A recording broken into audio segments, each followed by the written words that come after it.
I just realized I was muted the whole time. Let's try that again. Welcome back to round 3 here at the St. Peter's League Challenge. My name is Leonard, and I'll be your commentator for this third round between Erika and Charlie. And look at what cool teams we have. Isn't it awesome? We got Crabominable, we got Zekrom, we got Tropius. Like, we're have you ever heard of these Pokemon? Do you know what any of them do? Well, thankfully, I have a sneak preview of what some of them do, at least. It's clear that Charlie is sick of missing Precipice Blades because there are several ways of improving that move's accuracy on Charlie's side, with the Tropius having Sweet Scent, which will lower the evasion of both targets, perfect for Precipice Blades, and the Clefairy also having the move Gravity, so both would increase the accuracy of that Precipice Blades. Actually, no accuracy increasing. Instead, we've got Iron Valiant paired with Groudon. Still a great partner. You can't even see the Crabominable. You can't even see it. No, that's not the stream getting cut off. That is what the game is showing me. That is hilarious. Okay. Well, anyway, this Crabominable, probably not likely to want to go for a wide guard here. I wouldn't expect Precipice Blades, but could just go for an Ice Hammer into the Groudon. The Groudon is Terra Fire, so it would survive that attack if it terrestrializes. This is almost certainly a coaching coming out from the Iron Valiant, though. Coaching would increase the attack and defense of this Groudon, making it way harder to knock out with its Assault Vest as well, which make it very difficult to KO, but we have Terra-Fighting Crabominable! Yo, look at him go! He's gonna, all right, Rain Dance. Okay, that's gonna weaken the damage of Groudon's fire type attacks. It does know Heat Crash, so that would reduce it pretty much, but also actually just a Spirit Break into the Crabominable. No, Crabominable! It took so much damage. Let's see what Groudon follows up with. Oh, a high horsepower. No, Crabominable! Crabominable! He, clearly, I think they're trying to tank a Heat Crash in the rain. Doesn't get it, though. Charlie says, I'm not messing around with that thing. I don't know what it's going to do. Let's just take it out. That is a KO on Crabominable. However, by doing so, it does open up this Urshifu to come in. And Urshifu is in a great spot. Its Choice Scarf and its Surging Strikes are going to do heavy damage into both Pokemon. The Iron Valiant would do heavy damage back with Spirit Break. However, you could go for a Tailwind to outspeed the Iron Valiant. I would imagine with the Booster Energy, it would outspeed Urshifu normally, but with the Choice Scarf and Tailwind, it should outspeed the Iron Valiant. It should be able to pick up the knockout with Surging Strikes. Raging Bolt coming in, likely to try to hope to absorb these Surging Strikes, and it actually does. Surging Strikes into Raging Bolt, although they are boosted by this rain, are resisted, so they do not do as much damage as they otherwise could. Urshifu has no way of getting around this Thunderclap either outside of switching out, and Spirit Break into the Tornadus, although it will deal some damage. It will lower its special attack because it's holding the Rocky Helmet item. So Iron Valiant takes a bit of chip damage in return, but yeah, now you're in a tricky spot. Like, you really don't want to just, like, use Surging Strikes here because, like, that's an easy Thunderclap. Maybe it's too easy, though. Charlie might instead opt for a more mid-ground play of going just for Thunderbolt. Raging Bolt isn't under pressure of being knocked out here, so you could just go for Thunderbolt. I'll pick up a KO there. Switching back to Groudon would also be fairly reasonable. Groudon should be able to take a Bleak Wind Storm and Surging Strikes comfortably. That would power up the Raging Bolts as well. But yeah, Thunderclap actually is what comes out. Tornadus is not able to survive that attack. This Raging Bolt holding the Life Orb probably didn't even need that after the Spirit Break chip damage. Now the Urshifu is going to follow up with the Surging Strikes that will KO the Iron Valiant unless something very unusual happens. It doesn't look like anything unusual is happening. This is a Surging Strikes in rain. However, the Thunderclap into Urshifu now should just be pretty easy. I don't think there's anything Erika could even go into that would theoretically cause issues here. I guess the Incineroar. Potentially you could go for a Fake Out, but yeah, no Fake Out here. Instead, we've got the Zekrom waiting in the wings. So I would imagine that Groudon beats Zekrom. The Zekrom's strongest move into the Groudon is that Dragon Claw, which is not going to be very effective. And yeah, Groudon does come in. It's going to set the sun up. You theoretically expect here just a Thunderclap into Urshifu, and a Precipice Blade should pick up 2 KOs. The Zekrom could use Dragon Claw onto the Raging Bolt and get the KO that way. But yeah, that ignores the Groudon, so I don't really see any way around this myself. It should just be, yep, just Thunderclap. Urshifu's going down for sure. Focus Sash doesn't have no Focus Sash because it's holding that Choice Scarf. And so it's really just a matter of can Zekrom nimbly dodge out of the way of this Precipice Blades to potentially learn more information about what Charlie brought to this game. But Dragon Claw does pick up that knockout. Let's see if Precipice Blades does connect. Instead going for the high horsepower, saying, I'm not messing around with missing that. So it doesn't get the KO, and will be forced to reveal that last Pokemon. But either way, Charlie should be winning this one. It looks like the last Pokemon was that Gouging Fire. So we'll see if the Photosynthesis does boost attack or speed, and it is attack. So that is actually important information to know. It means that potentially you could have your Tornadus be faster. Actually, Zekrom is faster than the Gouging Fire. So decent information to learn here. Like we learned the speed interaction between a lot of these Pokemon. Zekrom, despite floating in the air there, is not immune to that Stomping Tantrum and will go down at 4 HP. So a comfortable win there from Charlie. Pivoting the Raging Bolt and getting 2 Thunderclaps off like that is pretty much exactly what you want out of Raging Bolt. Like, Raging Bolt getting to use Thunderclap and picking up, like, just basically effectively 1-hit KOs is about the best way that you can play it, and really got a lot of value out of that. The Crabominable, unfortunately, did jack squat in Game 1, just fading to a double target there. Potentially a Tailwind could have let it move faster than the Groudon, but even still, it would have fainted to a double target, and Close Combat would not have picked up a knockout onto the Groudon. Potentially, Ice Hammer could have got the remaining amount of HP on Iron Valiant, but was not to be. I would anticipate Crabominable not coming to the next game. This game, it really depends, I think, on how you're going to be utilizing your matchup into Groudon.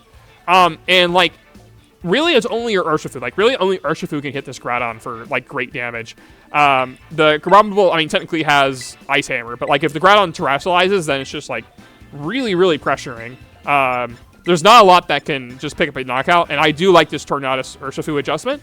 The downside of doing it is that it just makes Raging Bolt all the more important. If you end up, like, if Charlie sees this lead, like, you're not just going to let Groudon go down to a Rain Dance Surging Strikes. You're going to switch out. And even if that's Raging Bolt taking the damage on the switch-in, that's still fine. We saw that it was able to take that damage so well. Let's see what happens in Game 2, though. Just the same things, Iron Valiant and Groudon. The champion as well, by the way. A unique ribbon is required for getting that mark when you send out the Pokemon. So Charlie, as usual, bringing some expertly showing off his cool catching skills, I suppose. So Rain Dance and Surging Strikes is the easiest play here, but again, that is maybe a little bit too easy. We do see that Charlie says, I'm not going to give you that one for free, switches out into the Raging Bolt. However, we did see that, unlike last time, this Surging Strikes was aimed at the Iron Valiant. And another big difference is that this Iron Valiant really isn't going to be doing a lot of damage to either of these Pokemon. With the Translation to Water, not only will Urshifu get a damage increase, but it'll drop its fighting weakness, meaning that this Spirit Break, if it's aimed at Urshifu's way, will probably do less than half. I would be shocked if it did more than half. And there should be a knockout onto the Iron Valiants as well. Iron Valiant also can't really do a lot to punish this. Potentially Encore into the Tornadus would be the most punishing thing you could do. But yeah, let's see what happens. It is that Encore into the Tornadus. So now Tornadus is forced to use Rain Dance, meaning I won't be able to use Tailwind or something similar later. But yeah, Surging Strikes into this Iron Valiant will easily pick up a KO. 3 hits of Terra Water, Rain-boosted Surging Strikes will definitely do enough to knock out the frail Iron Valiant. So now Groudon could come back in. Groudon would immediately have its weather reset, though. You'd imagine that this is a Thunderclap into the Urshifu, though. Raging Bull is in a great spot to Thunderclap that Urshifu again. So I think it's a matter of how can you punish, basically, the Urshifu switching out. Looks like deciding that the Gouging Fire is the best way of doing that. So yeah, that's the difficulty. We do see Incineroar in the back, and Incineroar's in a decent spot here. Although Incineroar cannot intimidate this Gouging Fire thanks to its clear Amulet item. It nevertheless will be instrumental in using Fake Out. But actually, we don't see the Urshifu switch. It's actually the Tornadus. Although Tornadus couldn't do anything in this turn. Rain Dance would have done absolutely nothing. I worry that the Urshifu remaining on the field is going to be a real liability because surely this is just a Thunderclap. No Thunderclap, actually, just a Surging Strikes. Terra Water, Rain-boosted Surging Strikes into this Gouging Fire. It might get it in 3. We'll have to see. I think it's going to be very close. I'm going to say it will, though. Yeah, it does get the Gouging Fire, so no easy Thunderclap onto the Urshifu. Charlie saying, no, that's not going to happen. Like, you saw what happened in Game 1. Doesn't respect the option of just attacking. Probably just a Thunderbolt. Actually, just a Draco Meteor, expecting to switch. So Draco Meteor will pick up the knockout on the Urshifu, which is important. However, with the special attack lowered and no more switches remaining, it means that Raging Bolt will be forced to get a unusual photosynthesis boost. So depending on the training that Charlie's done, it could be either a speed boost or a it could be a speed boost or it could be a defense boost. Those are the stats that Raging Bolt will get depending on how it's trained. Groudon here will have the weather advantage for right now. Could be reset later by Tornadus using Rain Dance, but we actually got the Crabominable. He's back. Not in a great spot, though. Still could take heavy damage from this Heat Crash, and unlike last time, doesn't have the Terrestrialization to get around that. So, yeah, potentially could go for that Fake Out into the Groudon, but again, you'd expect probably a Terrestrialization from the Groudon, perhaps a Protect from the Raging Bolt. That would be, like, about the safest thing that you could do from Charlie's perspective, but maybe that's not the play after all. We do see a Terrestrialization from Groudon into that Terra Fire. It should not faint to any combination attack now. Fake Out in close combat definitely is not going to knock out a physically defensive Groudon. Raging Bolt does just go for that Protect.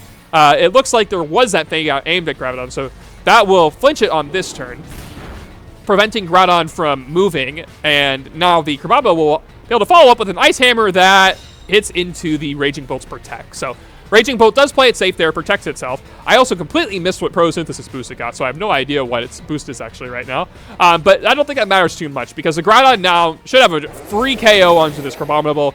Unfortunately, it still looks like it has done absolutely nothing in this game. Just the same as game one. Poor Crabominable. Its typing is just so bad.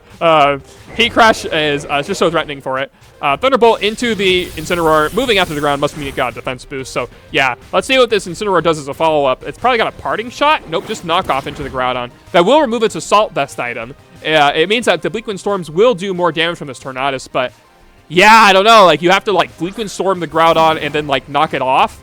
I'm not even convinced that will knock out the Groudon, even if you got, like, a speed drop and picked up a KO there. You also have to deal with this Raging Bolt, which is going to deal good damage to everything with Thunderbolt still. Looks like opting for that Rain Dance. That will make it so the Groudon's Fire-type attacks do less damage, but is it going for a Fire-type attack? I'm not so sure. Instead, a high horsepower into the Incineroar. That's a knockout. So the Incineroar KO'd that Rain Dance doing nothing on this turn except removing the Raging Bolt's Photosynthesis boost, which ends up doing pretty much nothing as Thunderbolt's going to come out. That's going to do heavy damage to this Tornadus. Yeah, look at that. Even at -2 from the special attack drop earlier, this Tornadus just cannot make it through the rest of this turn. Not only will Thunderclap just pick up a knockout, but even if decides not to do that, yeah, Bleakwind Storm just wouldn't get the job done. So, a pretty fast 2-0 there for Charlie. So, some really cool Pokemon. Crabominable is cool, but unfortunately, it did absolutely nothing in both games. So, fun to see it on stream, but perhaps a different Pokemon would have been better. Like maybe Flutter Mane to deal extra damage with Moonblast into that Raging Bolt could have potentially been more effective, but we'll never know as Charlie has won this 2-0. So Charlie wins in Game 3. I am not sure how the top cut will shake out here at this event. I don't think there was enough for a top 4 cut, so whoever makes it into the finals will be determined by resistance. So we'll have to see how that shakes out in the end. We will cut to a break now, and when we come back, we should be back with the finals of the League Challenge here at the Collector's Store in St. Peters, Missouri.